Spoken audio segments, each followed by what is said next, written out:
If you're planning on going to Croatia, we can honestly say that you're making a great decision because Croatia is filled with gorgeous blue water, numerous islands to explore, and castle-like old towns that will leave you speechless. We spent 6 weeks in Croatia, and in this video, we're going to share with you 10 great things to do while you're in Croatia.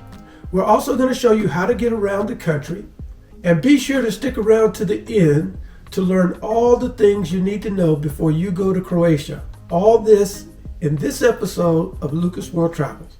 Now we're Kendra and David Lucas of Lucas World Travel, and we're here to help you navigate the world on your own terms.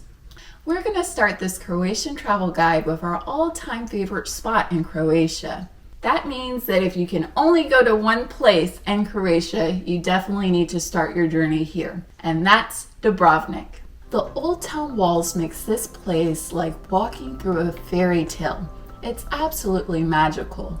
We recommend walking the walls, taking a walking tour, and taking a boat ride out by the nearby Lockroom Island. You will have an unforgettable time. 3 hours north of Dubrovnik is Split. The journey is easy, but keep in mind you have to cross the border into Bosnia to get to Split. So be prepared for the border crossing. Once you arrive to Split, you'll love exploring Diocletian's Palace, the River Promenade, Klis Fortress, and all the beaches that surround the lovely old town. Split also has a ferry port, so it's a great place to start your island hopping adventure. Yes, Croatia has dozens of islands to explore. To be honest, we had trouble choosing which one to go to. However, at the end, we decided to go to Hvar.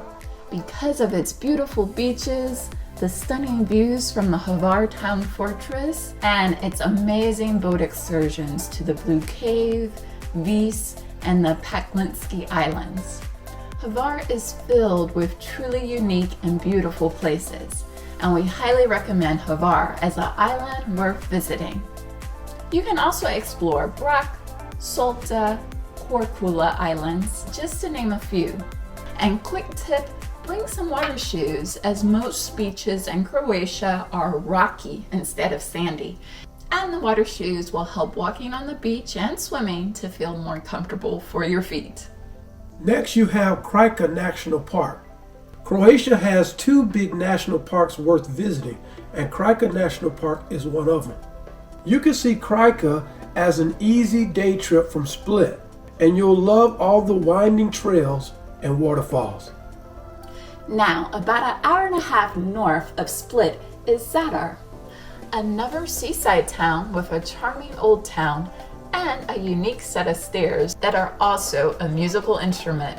There are also several islands here that you can explore from Zadar, as Croatia has no shortage on islands to explore. A great day trip from Zadar, or the capital city of Zagreb, is Plitvice Lake. It's just an hour and a half north from Zadar and was one of our favorite national parks in Croatia because of its charming trails, 90 waterfalls, and 16 lakes. This park is truly a must-see when you come to Croatia, and it gets our highest recommendations. And about 3 hours north of Zadar is Rijeka.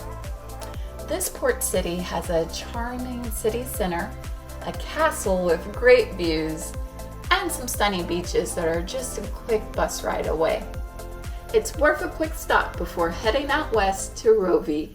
About an hour west of Rijeka is Rovinj, which is one of our favorites in Croatia. This tiny town is packed with charm and stunning sea views.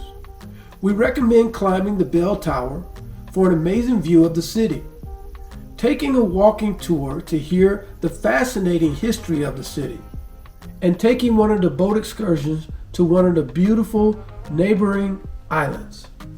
Pula is also a tremendous day trip to take from Rovinj. Pula is just 30 minutes south of Rovinj and has one of the best preserved Roman arenas in the world. The arena is amazing to see.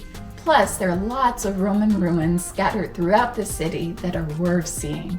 And our last recommendation is Zagreb. Zagreb is the largest city in Croatia, and it's also the capital. Zagreb is filled with iconic spots like the cathedral, the Church of St. Mark's, and the Bell Tower. It's best to see them all during the walking tour and take in the feel of what the real Croatian life is like. Now we've made detailed travel guides to each of these cities, so check them out. The playlist is up here, and also you can check the description box below. Now, as for the things you should know before you go, to get around Croatia, you could either take the bus, which is what we did. Public transportation is quite good in Croatia, and you can find all the current bus schedules on the website getbybus.com. We found taking the bus very convenient and very affordable. But of course, if you prefer to have more freedom, you can also rent a car and drive yourself around the country.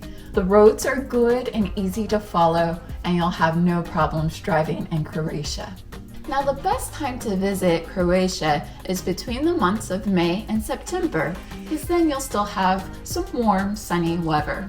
We went at the end of September to the end of October, and I will say October is a little bit too cold to swim, in our opinion. So if you want some warmer water, you definitely want to focus on that range between May to September. Now in Croatia, they use their own currency called kuna, but they plan to change this to euro in 2023. Yes, currently Croatia is not in the Schengen zone of the EU, but they will be soon, around 2024. So as of right now, if you're coming from an EU country, you still have to get your passports checked and stamped to enter Croatia. And for food, we highly recommend that you try a local delicacy, which is burek. I call it a local delicacy. It's probably not very common, actually. But I love burek because as we were traveling around, we found that you could stop at almost any bakery, which there's a lot of. Almost on every street corner you could find these. And you could have burek with cheese or meat or different things that they put in them. But they make for a nice little quick breakfast or lunch. And they're very affordable, very cheap. And I just really loved them. I also recommend finding the dish beef pastisada in Croatia. This was by far my favorite dish in Croatia. It's a marinated beef that's marinated in red wine over many days so that the meat is so tender, melt in your mouth, and the sauce is just sweet and delicious. I highly recommend you look up a restaurant with that and try to have some when you're in Croatia. Also, you want to try to look for the dish strukli, which is a dough dish with cottage cheese, and it's kind of like the lasagna of Croatia. It's very hearty, very savorful. They have several different flavors. We tried the truffle flavor, and it was absolutely delicious. So now that you know the top things to do in Croatia, please let us know in the comments below where you plan to go in Croatia. We'd love to hear your place, your destinations, where you're going.